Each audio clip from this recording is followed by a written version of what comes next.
Plato is not a cold-blooded murderer, but he does commit a patricide in the Sophist. Yes, the Sophist contains a juicy murder mystery. Well, it's not exactly a mystery. We know who does the killing and we know who gets killed. But I promise the motive for this metaphorical murder is actually kind of juicy.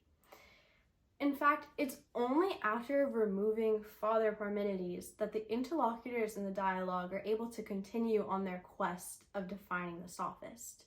When they encounter the Parmenidean issues in the Sophist, they're not able to continue on their quest because the Sophist needs to be a master at imitation and deception, and this doesn't cohere with Parmenides' beliefs about the world. In fact, Plato had to commit his patricide in order to create a paradigm shift in the way we think of truth today. Plato's patricide is essential to the beginnings of the conception of the way we perceive truth today. So let's get into it. Who is Parmenides and why did Plato kill him? The suspect and the victim. So our suspect and the interlocutor who ultimately suggests the patricide in the dialogue is the Iliadic stranger, which is totally a dig at Parmenides because he is from Iliad. So Plato uses the Iliadic stranger as a mouthpiece to signal that he is responding to Parmenides.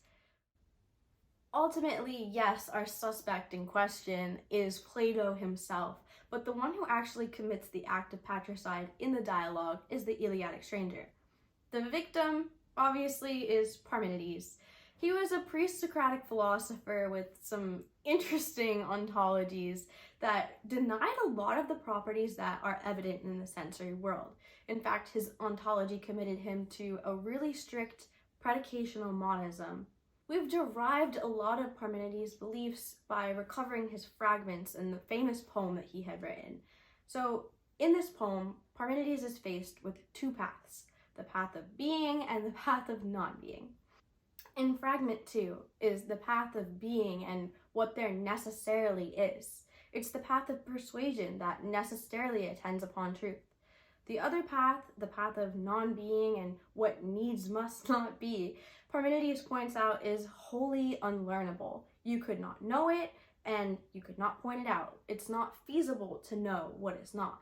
This is the formulation that is crucial to Parmenides' ontology and also what gets him in trouble with Plato.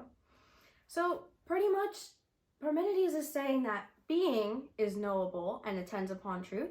So what is necessarily is true, and non-being is unknowable and unlearnable. And later in the fragments, he even says that it's unthinkable and unsayable. We can't say what is not. So his ontology is a little extreme, but the argument structure is definitely still there.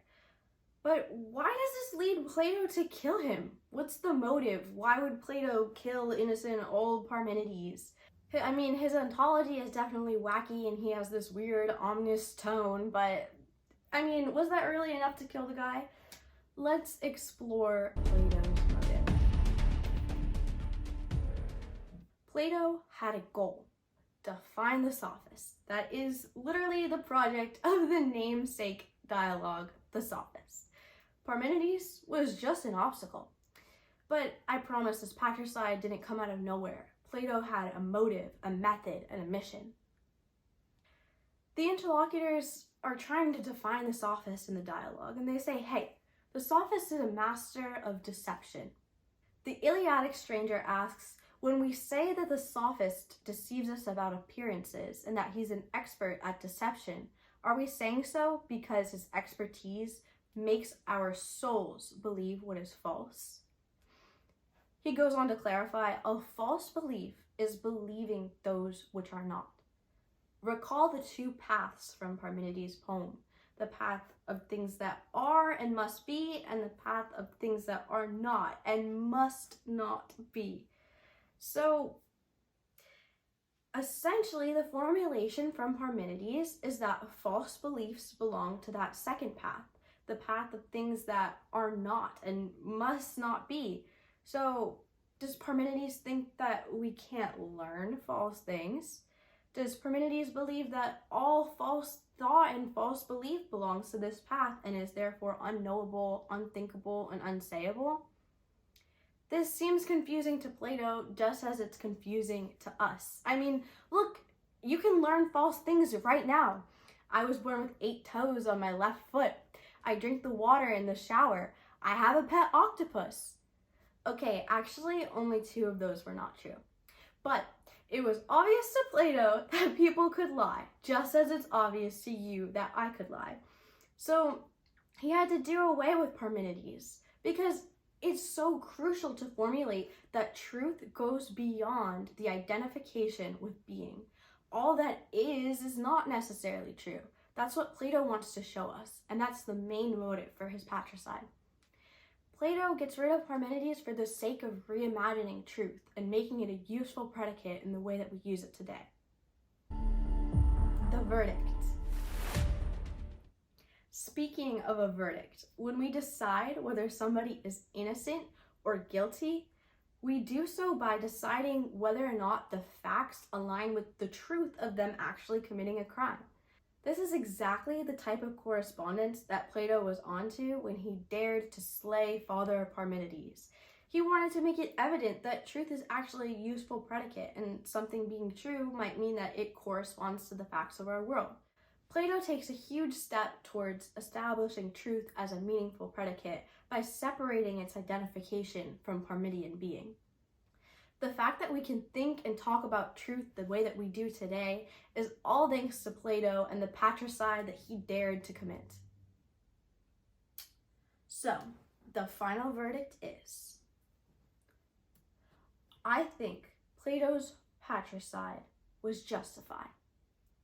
Mostly because Parmenides was already dead, and also because it was just a metaphorical murder.